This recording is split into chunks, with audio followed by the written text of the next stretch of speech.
சஹீஹுல் புகாரி. உதிரப்போக்குடையவள் சுத்தமாகிவிட்டால் என்ன செய்வது? சிறிது நேரம் அவள் சுத்தமானாலும் குளித்துவிட்டு அவள் தொழுகையை நிறைவேற்ற வேண்டும்.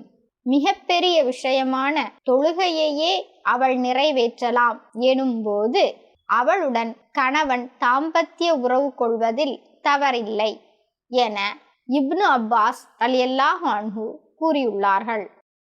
ஹதீஸ் 331. மாதவிடாய் ஏற்படும் போது தொழுகையை விட்டுவிடு.